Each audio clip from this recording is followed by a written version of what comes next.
A letter written 2 decades ago by Osama bin Laden is gaining traction online in the midst of this Israel-Hamas war. Now social media companies are scrambling to pull down those posts.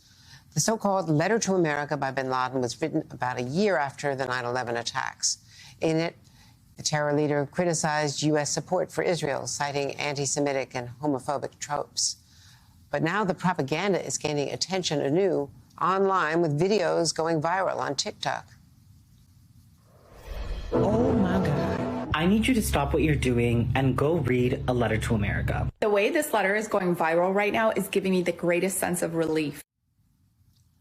TikTok has stripped the hashtag Letter to America from its search function, but more than 13 million people had already viewed it. Joining us now is former senior CIA officer Mark Polymeropoulos and the former chief of operations in Europe and Asia, and Colin Clark, director of policy and research at the Soufan Group. Welcome both. Mark, you were at the CIA during 9/11, I believe, and so you must have known people who were involved in the hunt for bin Laden. I was involved in covering it. Anyone who was alive at that time can't even fathom how people on TikTok could be circulating this approvingly. Well, Andrea, I was actually in Afghanistan in early 2002, and I was involved in bringing Al-Qaeda members off the battlefield and even in interrogating some of them. And, these are hardened, violent terrorists who would come to America and would, kill every man, woman, and child that they could. So the notion somehow they're being celebrated is appalling. I went back to Afghanistan for another year of my life back at 2011 to 2012.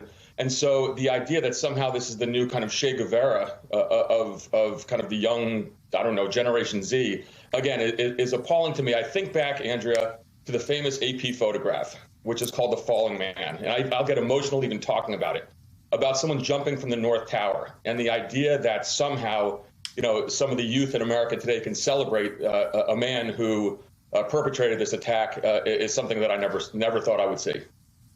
Yeah, maybe someone should circulate those videos, videos that were so horrific that we didn't even show them on television because the nation was in grief and mourning and trying to pull together, which, our leaders pulled us together in the immediate aftermath.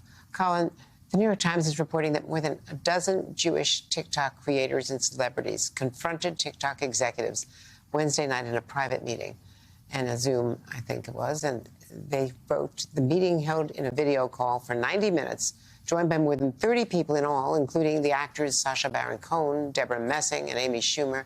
And it was led by Adam Presser, TikTok's head of operations, and Seth Melnick, its global head of user operations. The executive said that they wanted to know more about what the creators were experiencing to improve the app, according to a recording of the meeting obtained by the New York Times. The celebrities and creators described, sometimes with fiery rhetoric, how TikTok's tools did not prevent a flood of comments like Hitler was right and I hope you end up like Anne Frank under videos posted by them and other Jewish users. So, Colin, how does this get spread, and how does the spread of propaganda increase the threat level? We just heard from Chris Wray this week that the FBI is seeing it's off the charts, the most that they've seen since ISIS. Well, let's start by calling this what it is. It's a failure of education. I think, the U.S. education system is reflected upon quite poorly here. As a former college professor, we used to read terrorist writings. I think it's important to read primary source documents. You have to know your enemy, right? That goes back to, Sun Tzu, the fundamentals of studying warfare. But never, not once, did I have a student come to me showing admiration for this. So the fact that our kids are learning history through memes, through social media apps, and through algorithms, in the case of TikTok being controlled by a country like China, is very worrisome. Now, it only takes this radicalization process to push somebody over the edge, people that the so-called fence sitters that are thinking about doing something dangerous.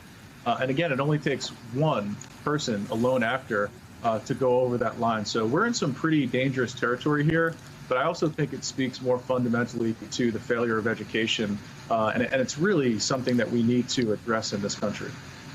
And the viral content as well, and the failure to control it. I mean, just this week we had the conviction of the man who attacked Paul Pelosi, who had been radicalized and had wild conspiracy theories and led him to violence.